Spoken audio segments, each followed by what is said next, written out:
একবার হযরত ইব্রাহিম আলাইহিস সালাম নামাজে দাঁড়িয়ে আল্লাহ তাআলার গভীর ধ্যানে মগ্ন রয়েছেন। এমন সময় তার মন ছুটে গেল আজ থেকে বহুদিন পূর্বে সেই সুদূর মক্কার মরুবিয়াবনে নির্বাসন দেওয়া তার প্রাণপ্রিয় স্ত্রী হাজেরা ও কলিজার ধন সন্তান ইসমাইলের দিকে। তিনি নামাজে থাকা অবস্থাতেই চিন্তা করতে লাগলেন, হাই, আজ কতদিন হলো প্রাণের প্রিয় সন্তান ইসমাইলকে দেখি না। সেই কবে তাকে নির্বাসন দিয়ে এসেছি। সন্তানের প্রতি দয়ায় তার হৃদয় উঠলে উঠল। হযরত ইব্রাহিম আলাইহিস সালামের এই অবস্থা দেখে রব্বুল আলামিনের ফেরেশতারা বলতে লাগলো, হাই হাই, আমরা তো জানতাম ইব্রাহিম আল্লাহর খলিল, কিন্তু এ কেমন আল্লাহর বন্ধু যে নামাজে দাঁড়িয়ে আল্লাহর পরিবর্তে নিজের সন্তানের কথা স্মরণ করছে। ফেরেশতাদের মধ্যকার এই আলোচনা শুনে রব্বুল আলামিন বললেন, ওহে ফেরেশতারা, আমার খলিলের অন্তরে আমার প্রতি ভালোবাসার বিন্দুমাত্র ঘাটতি হয়নি। তোমরা যেহেতু এই আলোচনা করেই ফেলেছ, তবে দাঁড়াও, আমি তোমাদেরকে এর প্রমাণ দেখিয়ে দিচ্ছি। এরপর এক রাতে গভীর নিশীথে শুয়ে রয়েছেন জাতির পিতা হযরত ইব্রাহিম আলাইহিস সালাম। এমন সময় রব্বুল আলামিন তাকে স্বপ্নে নির্দেশ দিলেন, ওহে ইব্রাহিম, তুমি তোমার সবচাইতে প্রিয় বস্তুকে কুরবানি করো। এই স্বপ্ন দেখে পরদিন হযরত ইব্রাহিম আলাইহিস সালাম আল্লাহর রাজি খুশি ও সন্তুষ্টি অর্জনের জন্য তার রাহে 100 উট কুরবানি করে দিলেন। পরদিন আবার তিনি একই স্বপ্ন দেখলেন। রব্বুল আলামিন তাকে বলছেন, ইব্রাহিম, তুমি তোমার সবচাইতে প্রিয় বস্তুকে কুরবানি করো। পরদিন আবারও হযরত ইব্রাহিম আলাইহিস সালাম আল্লাহর রাহে 100 উট কুরবানি করে দিলেন।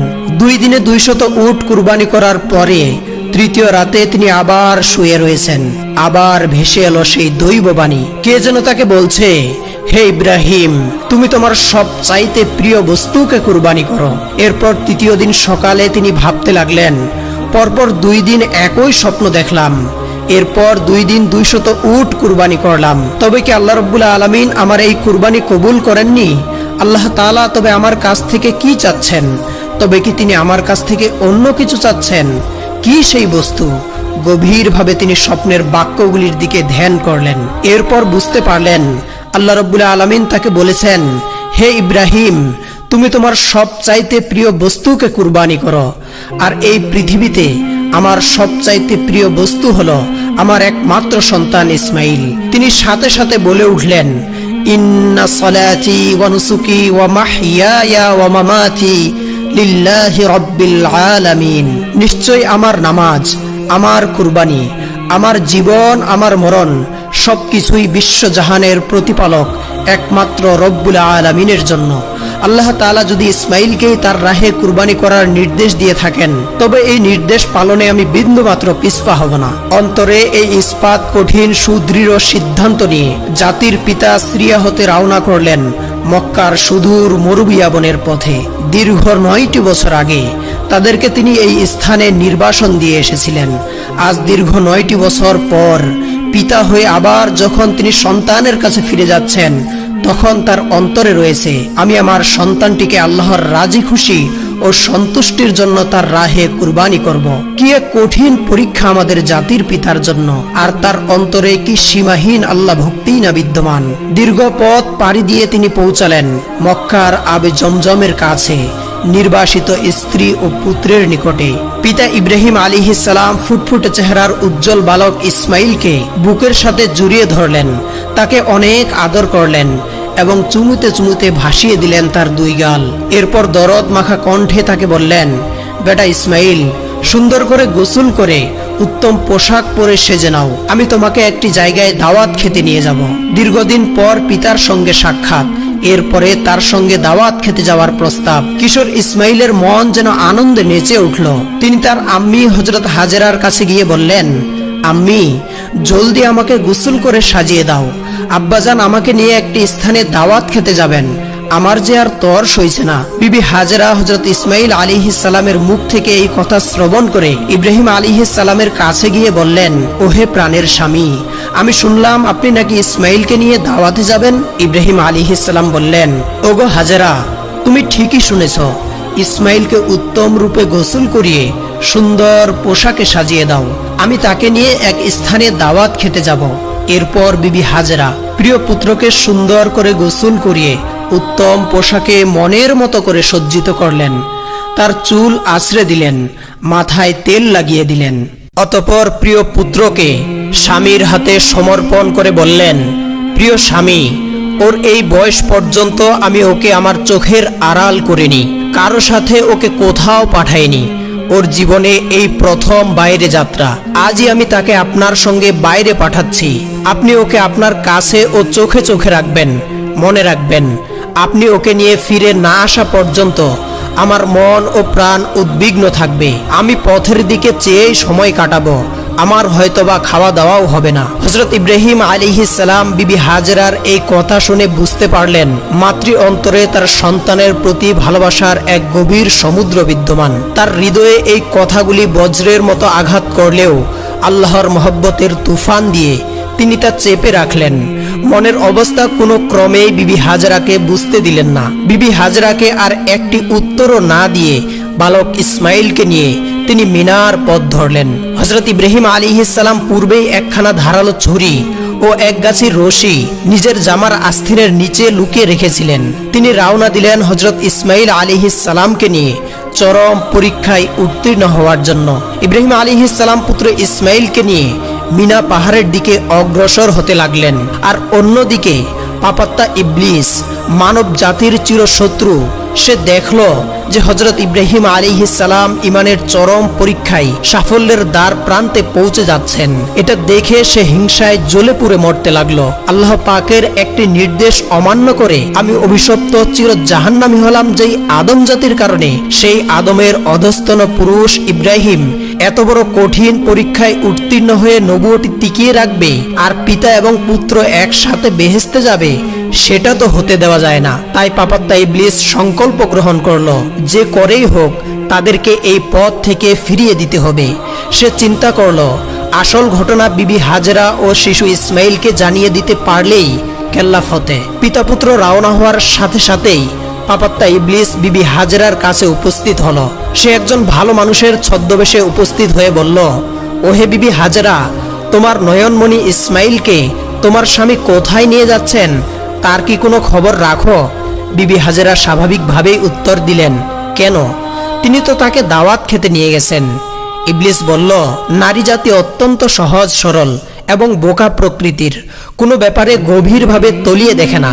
কেউ তাকে কোনো মিথ্যা বা প্রতারণামূলক কথা বলে খুব সহজেই ধোঁকা দিতে পারে। মূলত এটা তাদের সৃষ্টিগত বৈশিষ্ট্য, এটা তোমার কোনো দোষ নয়। বিবি হাজেরা বললেন, কেন, কি হয়েছে? যা বলতে চান স্পষ্টভাবে খুলে বলুন তো। পাপাত্তা ইবলিস অত্যন্ত দয়াদ্র কণ্ঠে বললেন, কথাটা শুনে আপনি হয়তো স্থির থাকতে পারবেন না, তাই বলতে সংকোচ বোধ করছি। বিবি হাজেরা বললেন, আপনি বলুন তো কি বলতে চাচ্ছেন। ইবলিস বলল, তোমার স্বামী তো তোমার পুত্রকে জবেহ করতে নিয়ে গেছেন। বিবি হাজেরা ইবলিসের কথা শুনে বিরক্ত হয়ে বললেন, কে তুমি, কি তোমার পরিচয়? তুমি আমার স্বামীর বিরুদ্ধে এই সকল কথা কি উদ্দেশ্যে বলতে এসেছো শুনি? পিতাকে কোনোদিন নিজ পুত্রকে জবেহ করতে পারেন এমন অসম্ভব কথা বলে তুমি প্রতারণা করতে এসেছো। আমি বুঝতে পেরেছি তুমি মানুষ নও, তুমি মানুষ্যরূপী ইবলিস। এই মুহূর্তে তুমি এখান থেকে দূর হয়ে যাও। ইবলিস বলল, হাজেরা, তোমার এত তেজের কথা আগামীকাল কোথায় থাকবে তা দেখা যাবে। যখন নিজেই দেখতে পাবে এবং বুঝতে পারবে যে তোমার স্বামী তোমার পুত্রকে জবেহ করে দিয়েছে, তখন তুমি জানবে আমি তোমাকে সত্য সংবাদ দিতে এসেছিলাম নাকি ধোঁকা দিতে এসেছিলাম। তুমি যে বলছো পিতা হয়ে কেউ কি নিজের পুত্রকে জবেহ করে, কথাটা অবশ্য সত্য, এজন্যই তোমাকে আসল ঘটনাটি খুলে বলতে হয়। বিবি হাজেরা বললেন, আবার আসল ঘটনা কি? ইবলিস বলল, আল্লাহ তাআলা তোমার স্বামীকে নির্দেশ দিয়েছেন তিনি যেন তোমার পুত্র ইসমাইলকে তার রাস্তায় কুরবানি করেন। আর আল্লাহ তাআলার নির্দেশ পালন করার জন্যই তোমার স্বামী ইসমাইলকে নিয়ে গেছেন মিনার পাহাড়ে কুরবানি করার জন্য। ইবলিসের মুখে এই কথা শুনে বিবি হাজেরার ভাবান্তর হওয়ার কথা ছিল, কিন্তু নবী পত্নী দৃঢ় ঈমানের বলে বলিয়ান হয়ে বললেন, তোমার কথা যদি সত্য হয় তাহলে তো এটা আনন্দের কথা। আল্লাহ রাব্বুল আলামিন তার এতগুলি বান্দার মধ্য থেকে আমার পুত্র ইসমাইলকেই যে তার পথে কুরবানি করার জন্য কবুল করেছেন, এর চাইতে সৌভাগ্যের বিষয় আর কি হতে পারে? শুধু এক ইসমাইল নয়, আল্লাহ তাআলা যদি আমাকে লক্ষ লক্ষ সন্তান দান করতেন তাহলে আমি তাদের সকলকেই আল্লাহর রাস্তায় কুরবানি করতে পিছপা হতাম না। তুমি দূর হয়ে যাও। আউযু বিল্লাহি মিনাশ শাইতানির রাজিম। একমাত্র সন্তানের মায়ের মুখে এই কথা শুনে ইবলিস ব্যর্থ হয়ে অন্য পথ অবলম্বন করলো। পাপাত্তা ইবলিস বিবি হাজেরাকে ধোঁকা দিতে ব্যর্থ হয়ে সে হযরত ইসমাঈল আলাইহিস সালামকে ধোঁকা দেওয়ার জন্য সেদিকে ছুটল। হযরত ইসমাঈল আলাইহিস সালাম পিতার পিছনে পিছনেই হাঁটছিলেন। ইবলিস তাকে হাতের ইশারা দিয়ে আরো একটু পিছনে রাখলেন। হযরত ইব্রাহিম আলাইহিস সালাম নিজ গতিতে সামনের দিকে এগিয়ে চলছেন। এই সুযোগে ইবলিস বলল, আরে বোকা ছেলে, তুমি তোমার পিতার সাথে কোথায় যাচ্ছ তা কি জানো? ইসমাঈল আলাইহিস সালাম বললেন, কেন? জিয়াফত খেতে যাচ্ছি। ইবলিস বলল, তোমার পিতা তোমাকে প্রতারণা করে তোমাকে নিয়ে চলছেন হত্যার উদ্দেশ্যে। হযরত ইসমাঈল আলাইহিস সালাম বলল, আমার পিতা কেন আমার সঙ্গে প্রতারণা করবেন? আমি তো তার একমাত্র সন্তান, আর পিতা কি তার একমাত্র সন্তানকে বিনা কারণে জবেহ করতে পারেন? তুমি মিথ্যাবাদী, দূর হও এখান থেকে। ইবলিস উত্তরে বলল, পিতা কি পুত্রকে এমনিতেই জবেহ করে? আল্লাহ তাআলা তোমার পিতাকে নির্দেশ দিয়েছেন তিনি যেন তোমাকে জবেহ করেন। সে কারণেই তোমার পিতা তোমাকে জবেহ করার জন্য মিনার পাহাড়ে নিয়ে যাচ্ছে। আমার কথা যদি তোমার বিশ্বাস না হয় তাহলে গিয়ে দেখো, তোমার পিতার আস্তিনের নিচে একখানা ধারালো ছুরি আর পকেটে তোমার হাত পা বাঁধার জন্য রশি রয়েছে। এখনো সময় আছে, যদি প্রাণ বাঁচাতে চাও তাহলে পালিয়ে যাও। হযরত ইসমাঈল আলাইহিস সালাম ইবলিসের কথা শুনে বললেন, আল্লাহর রাস্তায় কুরবানি হওয়া তো অত্যন্ত সৌভাগ্যের ব্যাপার। আল্লাহ রাব্বুল আলামিন তার অসংখ্য বান্দার মধ্যে আমাকেই যে তার পথে কুরবানির জন্য কবুল করেছেন, এর চাইতে আনন্দ ও সৌভাগ্যের বিষয় আমার জন্য আর কি হতে পারে? রব্বুল আলামিন যদি আমাকে লক্ষ লক্ষ জীবন দান করতেন তাহলে সেই লক্ষ লক্ষ জীবনকেও আমি তার পথে কুরবান করতে পিছপা হতাম না। আমি জানি তুমি মরদুদ শয়তান ইবলিস, এখনই এখান থেকে দূর হয়ে যাও। এই বলে হযরত ইসমাঈল আলাইহিস সালাম ইবলিসের দিকে পাথর নিক্ষেপ করলেন এবং তাকে সেখান থেকে তাড়িয়ে দিলেন। হযরত ইব্রাহিম আলাইহিস সালাম পুত্র ইসমাঈলকে নিয়ে মিনার প্রান্তরে পৌঁছালেন। তাফসিরে রুহুল মাআনিতে রয়েছে, ইসমাঈল আলাইহিস সালামকে জবেহ করার পূর্বে ইব্রাহিম আলাইহিস সালাম তার সঙ্গে পরামর্শ করে নিতে চাইলেন। আল কুরআনুল কারীমের ভাষায় হযরত ইব্রাহিম আলাইহিস সালাম পুত্র ইসমাঈলকে বললেন, ইয়া বুনাইয়া ইন্নী আরা ফিল মানামি আন্নী আযবাহুকা ফানজুর মাযা তারা। হে বৎস, আমি স্বপ্নে দেখেছি আমি তোমাকে জবেহ করছি, এখন তোমার অভিমত কি? হযরত ইসমাঈল আলাইহিস সালাম বললেন, ইয়া আবাতি ফাআল মা তু'মার সাতাজিদুনি ইনশাআল্লাহু মিনাস সাবিরিন। হে পিতা, আপনি যা আদিষ্ট হয়েছেন তাই করুন, ইনশাআল্লাহ আপনি আমাকে ধৈর্যশীলদের মধ্যে অন্তর্ভুক্ত পাবেন। হযরত ইসমাঈল আলাইহিস সালামের এই জবাবে ইব্রাহিম আলাইহিস সালাম অত্যন্ত খুশি হলেন। ইসমাঈল আলাইহিস সালাম তখন হযরত ইব্রাহিম আলাইহিস সালামকে বললেন, আব্বাজান, আমাকে জবেহ করার পূর্বে আপনার কাছে আমার 3টি অনুরোধ রয়েছে, দয়া করে সেগুলি রক্ষা করবেন। ইব্রাহিম আলাইহিস সালাম বললেন, বৎস, তুমি যা বলবে আমি যথাসাধ্য রক্ষা করার চেষ্টা করব। ইসমাঈল আলাইহিস সালাম বললেন, প্রথমত আমার হাত পা ভালোভাবে বেঁধে নিন। আমি দেখেছি জবেহ করার সময় জন্তুরা হাত পা ছোড়াছুরি করে, আমিও যদি সেরকম হাত পা ছোড়াছুরি করি আর সেই হাত পাগুলি যদি আপনার গায়ে লাগে তাহলে এটা আমার জন্য বিয়াদবি হবে, আর আমি চাই না মৃত্যুর পূর্বে আপনার সঙ্গে বিয়াদবি করে ইন্তেকাল করতে। ওহে আব্বাজান, আমার দ্বিতীয় আবেদন এই যে জবেহের সময় আপনি আপনার চোখে কাপড় বেঁধে নেবেন, কেননা এতে আমাকে জবেহ করতে আপনার জন্য সুবিধা হবে। আমি আপনার পুত্র, জবেহের সময় যদি আপনার দৃষ্টি আমার চেহারার উপর পড়ে তাহলে আমাকে জবেহ করতে আপনার দয়া হবে, আর এই দয়ার কারণে আল্লাহ রাব্বুল আলামিনের নির্দেশ পালনে কিছুটা ব্যাঘাত সৃষ্টি হবে, আর আমি চাই না আমার প্রতি দয়ার কারণে আল্লাহ তাআলার নির্দেশ পালনে সামান্যতম ব্যাঘাতের সৃষ্টি হোক। তৃতীয়ত, জবেহের পর আমার রক্তমাখা জামা আম্মাজানের কাছে দিয়ে তাকে আমার সালাম জানাবেন, বলবেন এই ত্যাগের বিনিময়ে আমরা বেহেশতে একসঙ্গে থাকব। তাকে বলবেন আল্লাহর আদেশ পালনের জন্য শুকরিয়া আদায় করতে এবং আমার জন্য দুঃখ না করতে। পুত্রের এই কথায় হযরত ইব্রাহিম আলাইহিস সালামের হৃদয়ে ভরে গেল। তিনি আস্তিনের নিচে লুকানো দড়ি ও ছুরি বের করলেন।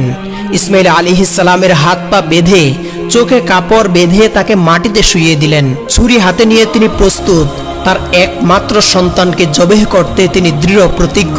আল্লাহর আদেশ পালনে কোনো শক্তি আজ তাকে বাধা দিতে পারবে না। এই দৃশ্য দেখে আসমান ও জমিনের ফেরেশতারা প্রকম্পিত হতে লাগলো। তারা আল্লাহর তাসবিহ ও পবিত্রতা ঘোষণা করতে লাগলো। হযরত ইব্রাহিম আলাইহিস সালাম ইসমাইলের গলায় ছুরি চালাতে যাচ্ছেন। ঠিক তখনই আল্লাহ রাব্বুল আলামিন ছুরিকে নির্দেশ দিলেন, হে ছুরি, খবরদার, ইসমাইলের গলার একটি পশমও কাটবে না। যদি তুমি কাটো তাহলে তোমার জন্য জাহান্নামের আগুন নির্ধারিত হবে।